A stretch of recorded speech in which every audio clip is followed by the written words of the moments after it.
Yo. Hey, yo, what's good to all my heroes and villains out there? You know who it is. It's your boy, LC. Guys, welcome to another episode of Heroes and Villains Collectibles. So, we're going to go ahead and check out now. I want to check out the video by, okay. Check out the video here by new Rockstar Voss. Check out what he's talking about. Huge details that we missed in Avengers Doomsday. Okay,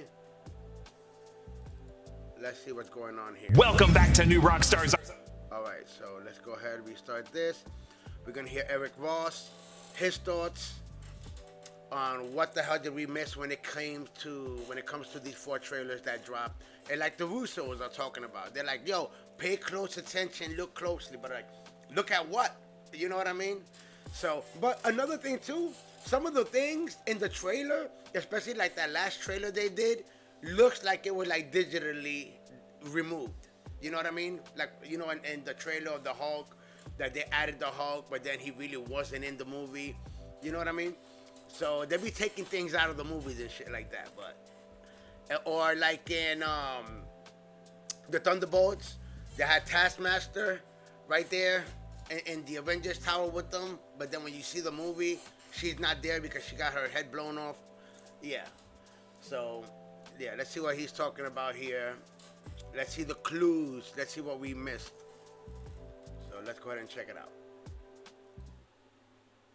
Welcome back to New Rockstars. I'm Eric Voss, and the first 4 teasers for Avengers Doomsday are not teasers, nor are they trailers according to the directors, but are rather stories and clues. So what is the story being told here? I thought we had a good idea of it, but now I'm wondering, was something removed from the 4th teaser that released this week? Why did Dr. Doom drain the oceans of Earth 616? Also, is there an Agatha clue hidden in Death Comes for Us All? And if all of these do represent a story, whose story is it? Is it Doom's story? Or could it be the story of the God of Stories? In this video, I'm going to revisit these trailers yet again to explain what the Russo brothers Instagram post is all about, including a few incredible details that we all missed, and I'm telling you, they were staring us right in the face from this footage. Before we get into it, we have some really fun Doomsday-inspired shirt designs available at our merch store, nerdriot.shop, like this Open Your Eyes shirt, or this Choose Your Fighter Battle World design. Grabbing a gift for yourself or that special nerd in your life is a great way to support us at New Rockstars. Okay, let's first address these additional details from these Doomsday teasers, or rather stories. First off, were some visual elements removed from the 4th Doomsday trailer? Some fans are pointing to this shot of Shuri walking out into the desert, especially when the background dunes go out of focus. The background might just be blurry enough to hide some shift or aircraft or some standing group of characters on the horizon that's actually there in the final version of the shot. Fans are also looking at this shot of Ben Grimm, the Thing, and the way it's framed with this space off to the right could be a clue that there might be someone else there in the final version of that shot. Hey, I get why people are suspicious. The Thunderbolts trailers certainly used VFX to paint Taskmaster into trailer shots where that character was dead at that point in the movie and not in that scene in the final version of the film. We also saw characters scrubbed out of shots in the Spider-Man No Way Home trailer. Also, when this part of the cast shot these scenes in the country of Bahrain, when the crew all had to awkwardly pose at the resort with the country's crown prince, he tagged Vanessa Kirby in that post, even though she was not there in the photo, which is kind of hilarious considering she plays the Invisible Woman. So yeah, maybe Sue Storm is literally standing next to Ben Grimm in that shot. Maybe when Shuri is nodding and saluting someone off screen at the end of the teaser, it's really a respectful nod to the mother who begged Shuri for her help to find her child. And this salute is now a promise from the Black Panther of 616 to do everything in her power to find both Toussaint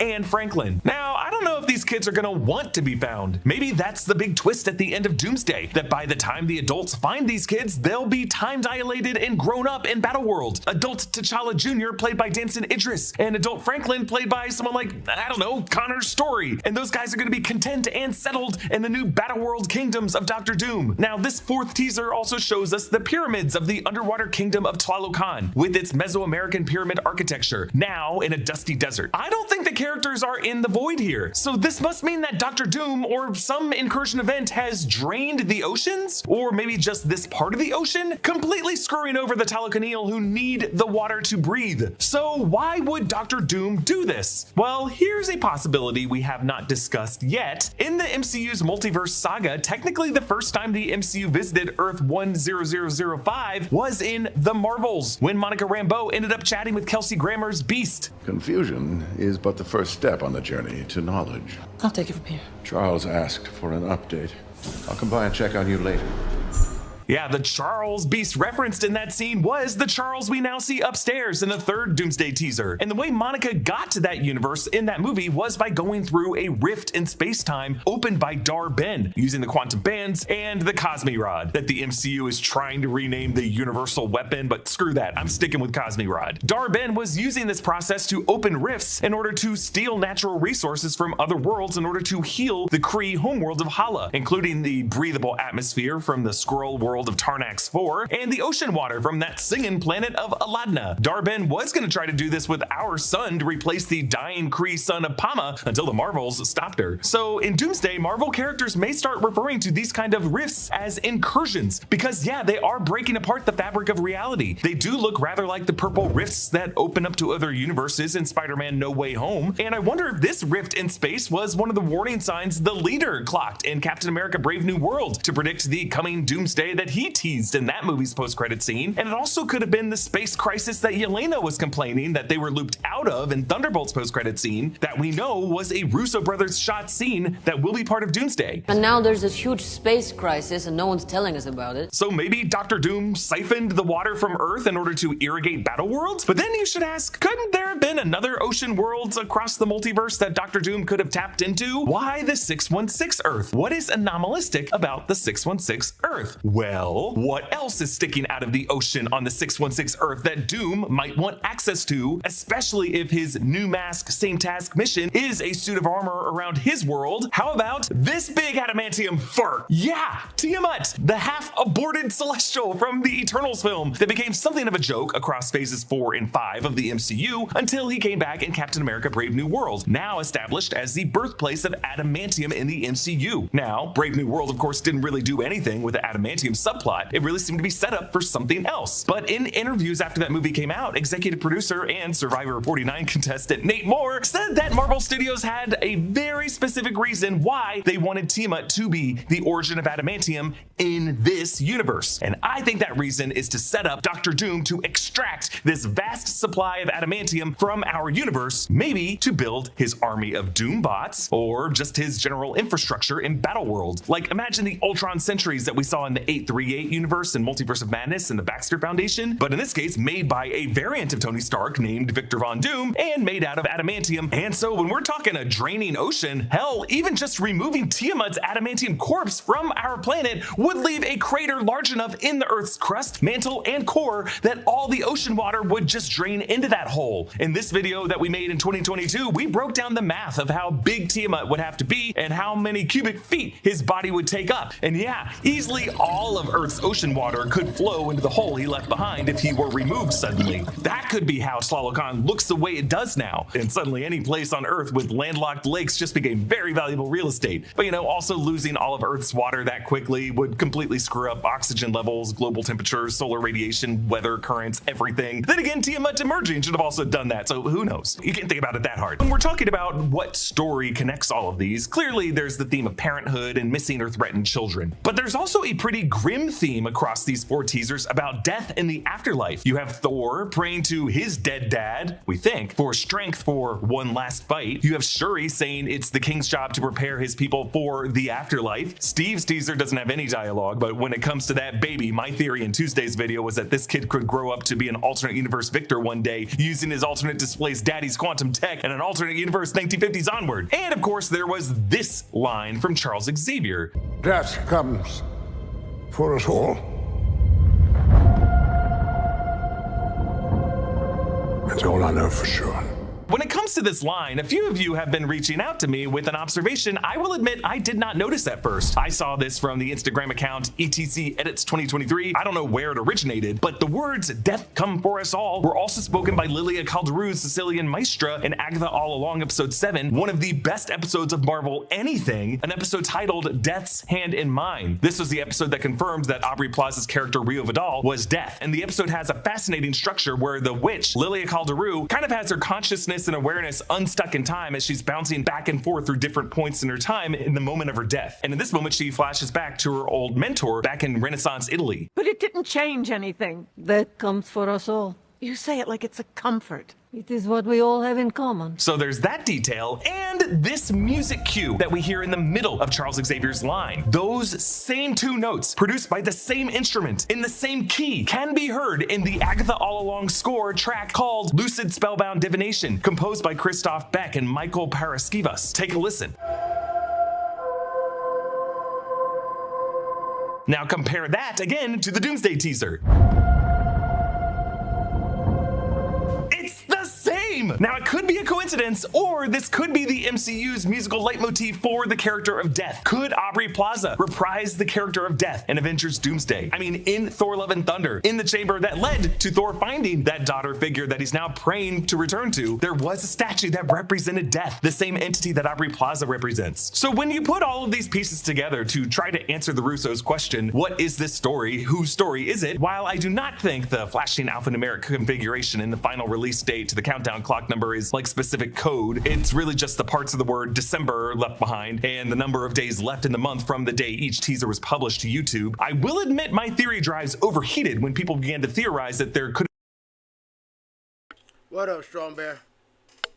been a connection between one of those and the exact time code in the Avengers Endgame runtime when Loki gets arrested, because arguably that moment is what led to Loki breaking free and then getting arrested by the TVA, which led to the full events of the Loki series and kicking off the multiverse saga. And clearly the Russos needed Tom Hiddleston to come back and play Loki in whatever plot they now have in store for Doomsday. So now when the Russos are posting the word stories, plural, I think it has to be a reference to the MCU's God of Stories, Loki. All 4 of these moments are vignettes of stories that the God of Stories is seeing across the multiverse from his point of view, looking into the threads of existence in the trunk of the sacred timeline, Yggdrasil Worlds Tree. While I think Thor is praying to the All-Father Odin, I think this prayer and all of these prayers from all these characters are being heard by the God of Stories. The countdown clock that we're seeing on the green stained glass window could be part of the citadel that Loki inherited from He Who Remains, and it could be Loki's countdown clock until all of time and existence runs out. Time runs out. And I think Loki in this movie is going to make a big sacrifice to give the Marvel heroes a fighting chance against Doctor Doom in Secret Wars that will make good on Loki's promise to Thor in Avengers Infinity War. I assure you, brother,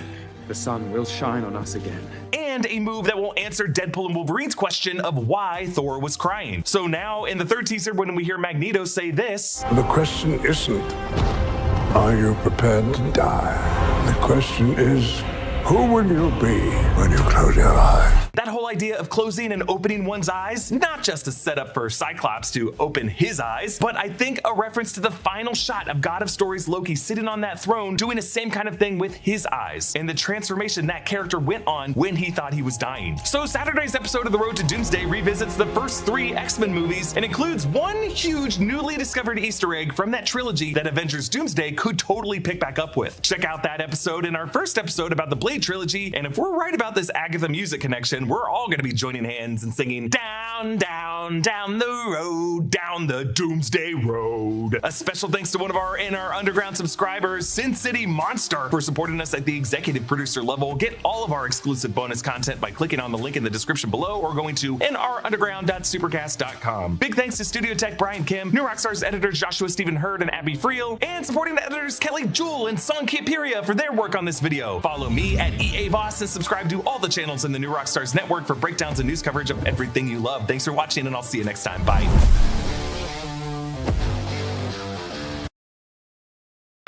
All right, that was a good one. That was a good one. I'm telling you, man, this movie is going to be crazy. But I do believe that they did cut some things out in the in the trailers. You know what I mean? They're not showing us everything. You know what I mean? And then the official Avengers Doomsday trailer is coming out on Super Bowl. So when Super Bowl happens, I believe it's next month on the 18th. Or on the 8th. I know it's next month. Then, yeah, that's when we're going to finally see the Avengers Doomsday trailer. That's going to be dope. Really happy about that one. Excited. Cannot wait. But, yeah, man, I do believe that they did cut some things out of here when it comes to this trailer. But, yo, so that being said, this was dope. This was awesome. This has been another episode of Heroes and Villains Collectibles. I'm your boy, LC. Until next time, guys. Peace.